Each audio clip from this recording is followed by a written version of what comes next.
So we've had another jam-packed weekend. We've got the Championship and FA Cup action to go over, as well as our midweek Championship score predictions. Let's dive into it all.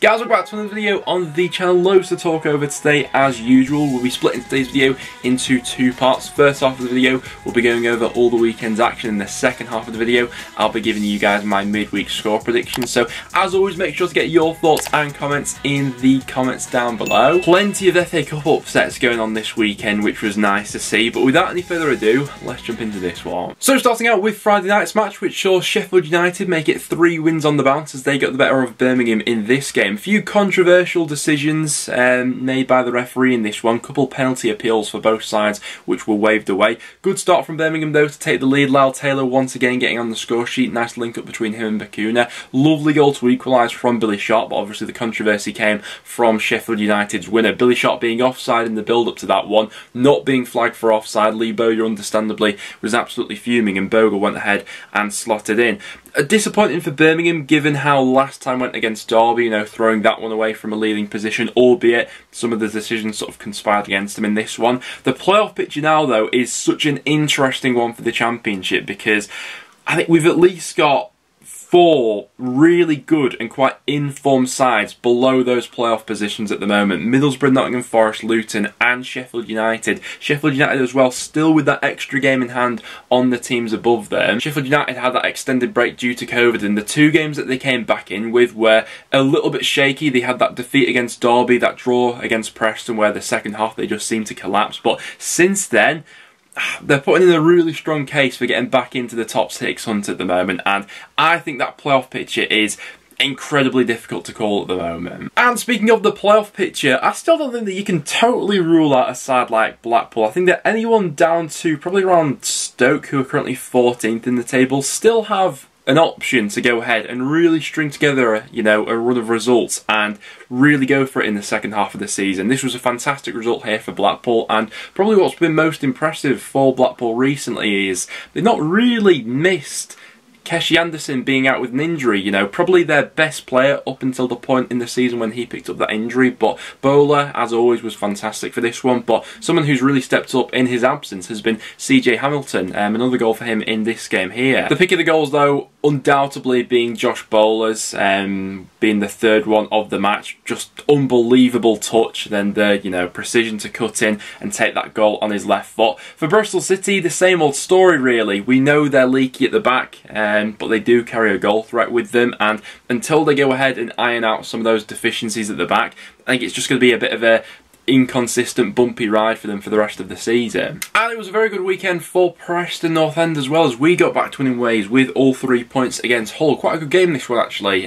Quite a few chances both ways in the first half. I thought that Hull probably started out on top in this one. Daniel Everson with a couple of absolutely outrageous stops. The second one, the one where he just spread himself to stop Tom Eaves, was absolutely ridiculous, all things considered. But the longer the game went on in that first half, the more Preston started to grow into it and certainly had chances to go in at 1-0 at half time. Matt Ingram, to be fair, had quite a good half himself. But second half, I thought that Preston really stamped our authority on this game. We had the goal which was ruled out through Alan Brown, and a matter of seconds after that, we kept the pressure on, and Cameron Archer once again popping up with the crucial goal. Shout out to Ben Whiteman because it was a brilliant pick out. Archer just about keeping himself onside, but that's probably been the thing that I've been most impressed by with Archer is his sort of instincts in and around the box, his movement both on but especially off the ball, I think is on another level to anyone we've got at the club at the moment. And yeah, I think North End fans just have to really enjoy him for the half of the season we've got him for. But great win, all things considered. We're now up to 11th in the league and we've only lost 1 league game under Ryan Lowe so far, so yeah, all things looking good for Preston. And then there's the last Championship game we had going on over the weekend. We had Swansea beating Blackburn by 1-0. An absolutely massive result there for Swansea. Jamie Patterson back in the starting 11 for Swansea, which was the big story for this one. And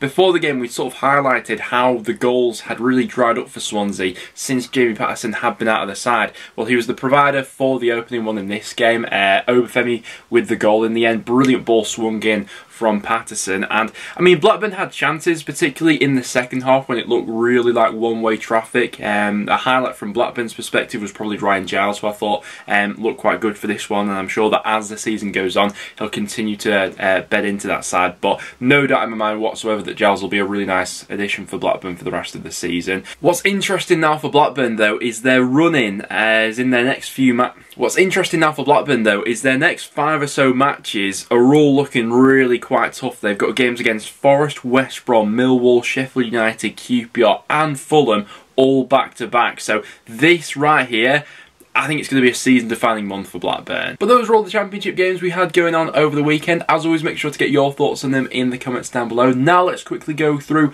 all the FA Cup action we had going on. So rolling through the FA Cup action we had Middlesbrough knocking out Manchester United at Old Trafford. If any of you guys were in that away end, let me know about it in the comments down below, because oh my god did this go off after the full-time whistle and the penalty shootout. Listen, Middlesbrough had to ride their luck at times in the first half with Ronaldo missing the penalty. Eventually Sancho gave them the lead, and at one point it looked like the game might get away from Middlesbrough, but they regrouped at half-time, albeit there was a little bit of controversy with the goal, but Crooks gets that one. They managed to ride it out over extra time as well, and I've got to say, in terms of the quality of penalties on display, if Middlesbrough make it into the playoffs this season and they go into a penalty shootout, I'm banking on them, because there were some high-pressured, ridiculously clinical penalties in that shootout. We also had Huddersfield beating Barnsley by 1-0. Well-taken goal by Holmes being the difference in this one. Barnsley did have the ball in the back of the net towards the end, but that was chalked off, maybe quite controversially so. Barnsley fans, let me know what you thought of that one down below.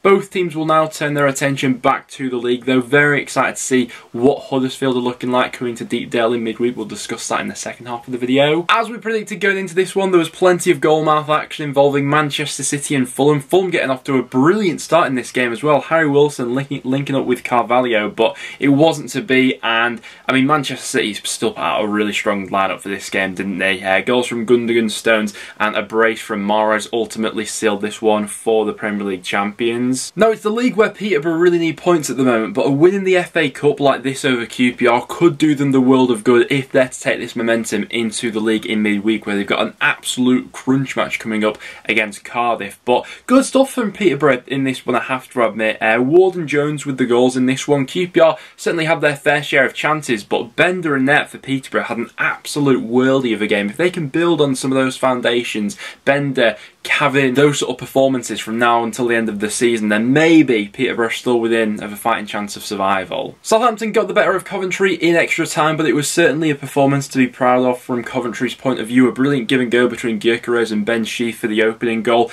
Armstrong's equaliser for Southampton was an absolute worldie that I must admit I've watched back about 100 times now. That angle from behind him, and you see just how much the ball swerves, is absolutely outrageous stuff. Walker Peters with the goal in extra time, but Coventry certainly knocking on the door towards the end of this one. Even had the ball in the back of the net before that was eventually ruled out thanks to the flag going up. But yeah, certainly a performance there to be proud of from Coventry, who will now turn all their attention back to the league. It was a good win for Stoke as well against the Wigan side, who are certainly no mugs. You know, they've already beaten a couple of Championship sides so far this season. Didn't take Josh Maja long to get off the mark for Stoke this season either. Him and Tyrese Campbell linking up for the opening goal, and Tyrese Campbell also with the assist for the Brown goal in the second half. With Maja as that added dynamic for Stoke going forward for the rest of the season, I'm particularly interested to see how they get on over this next month or so, which I really think will be a make or break point of the season for all those sides currently below those playoff places. Next then to Luton, who did make quite a few changes to their starting lineup, but they sailed through to the 5th round with a 3-0 win over Cambridge. The reward for that being a home tie against Chelsea in the FA Cup 5th round. I'm sure that one will be an absolute cracker of a game at Kenilworth Road. But some pretty big games in the league coming up now for Luton. Quite a winnable game coming up in midweek against Barnsley. To Anfield, we had Liverpool beating Cardiff by 3-1. But do you know what? I don't think that Cardiff gave a bad account of themselves in this one, and they certainly had their moments throughout the game, didn't they? Don't get me wrong, you know, they had to ride it out for a few occasions where Liverpool were on top, but had a penalty appeal which was turned away in the first half, that Kelleher yellow card, which,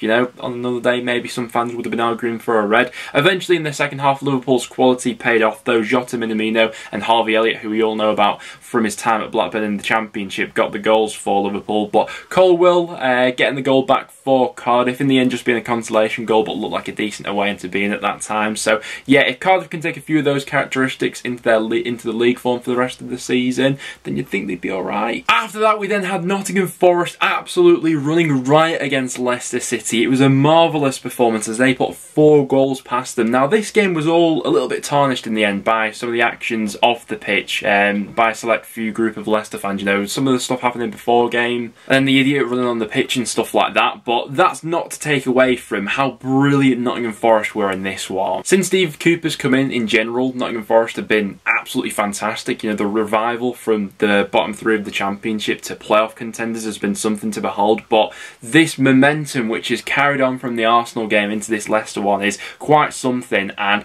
into the 5th round now, they've got a game against Huddersfield, who are obviously no mugs in the Championship, but quite a decent tie for both of those sides there to really go on and progress to the next round. So yeah, really is a feel-good factor around Nottingham Forest at the moment, who were absolutely brilliant for this game. And then with our last FA Cup tie involving a Championship side to talk about, we had Boreham Wood knocking out Bournemouth of the FA Cup to produce the upset of the round. And this sort of all feeds into the current narrative around Scott Parker being under pressure at Bournemouth and things like that, because obviously they've had the slide off in the league recently. The big January transfer deadline day, several of those players we got to see in action in this one here today, and it just wasn't to be their day. I think that this is evident now more than ever that Scott Parker is in need of tweaking a few things, because things have got pretty stale at Bournemouth over the last month or so, haven't they? Now don't get me wrong, on a different day they probably would have won this game with the amount of chances that they crafted out for this one, but credit to Boreham Wood. The scenes at full time look absolutely fantastic, and yeah, for Bournemouth now all the attention turns to the league, where they can't be having any more slip-ups like this. But those are all the